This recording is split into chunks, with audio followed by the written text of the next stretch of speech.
Wednesday night is going well. I'm Brendon Fallon. I'm a health journalist, and I'm going to be talking to you about some things like skin rashes, stomach upsets, and headaches. If you have these things happening unexplainably, then you might want to tune in and listen to what I have to say for now. There's been this kind of ongoing assumption that the longevity, the lifespan of the human race is increasing, right? Like we live now at the moment, I think it's, 75 years for men in America. It's like 81 years for women. They're doing somewhat better. And the assumption is that this has been steadily increasing over the years, over history, due to better sanitation, better surgeries, better medicines. Is that necessarily the case? I spoke to a doctor, Anthony Chafee. He's an MD based in Australia, but actually an American physician, and he had something different to say about that. What he actually pointed to was looking at the primitive populations, like the Native Americans, and seeing generally, if you look at historical analysis of these people, you'll probably read that they didn't have a very long lifespan. But that's looking at an average as opposed to a median or a mean calculation of things. What I mean is that if you look at these people, many of them were dying due to illnesses of birth. It's very vulnerable. Imagine that scenario with these people living out in nature, various diseases. There's no antiseptic. So generally, you were doing well if you made it past childhood, if you made it past infancy, if you made it past childhood.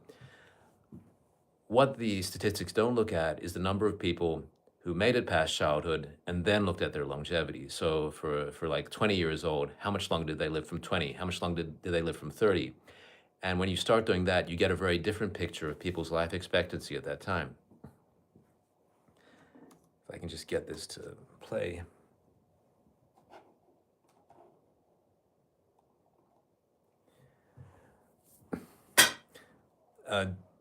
Chafee actually talks about the famous Indian chief John Smith, a man rumored to live to the age of 138 years old. And he goes into detail in the video. You can find this at Vital Signs with Brendon Fallon. Look that up, and you can find this video. So if this guy, this is an example. He just puts this forth as an example of someone who presumably or potentially lived to such a long age.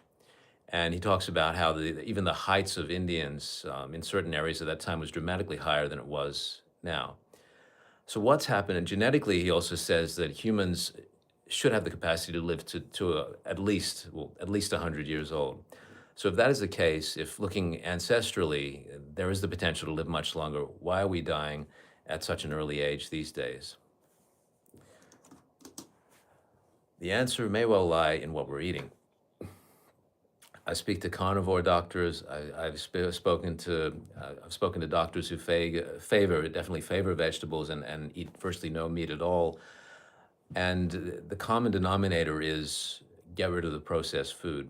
What do I mean by processed food? Well, in my experience, I was getting stuck into this kind of stuff not so long ago. I went through a period of being under a lot of work pressure, not much time, and I guess looking for something that would comfort me, and I was getting into eating a lot of garbage. Probably the first time in my life I was eating garbage of such a degree.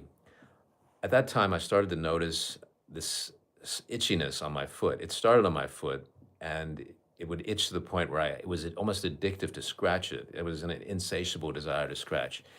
And eventually, it got worse, and it looked like I was like a third-degree burn victim. And then I started to get it in other parts of my body. And pretty soon it was waking me up at 3 o'clock in the morning, and I couldn't get back to sleep. I started using meditation to get me to sleep, which, this was kind of a double-edged sword because it improved my meditation routine, and I was getting some benefit from that, but it was overall very disruptive. That was like 4 or 5 years ago. Cut to now, I don't have that problem anymore, but I don't touch this kind of food anymore. I don't go anywhere near this kind of stuff anymore. And it took me a while to be able to do that because I had an addiction. I'd gotten addicted to this kind of food. The point of my story is that if you are having skin issues, if you're having gut issues or migraines, or a host of other unexplainable phenomena in your body, maybe the answer isn't a steroid cream or whatever your MD may be offering. Maybe you want to start looking at your fridge or what's in your kitchen shelves and cut out the processed food, or at least cut back on the processed food and see what kind of results you get. You can see that my interview with Dr. Chafee, specifically talking about uh, the carnivore diet as an antidote to cancer. Just look up Brendon Fallon, Vital Signs with Brendon Fallon. I'm a health journalist. Good to be with you.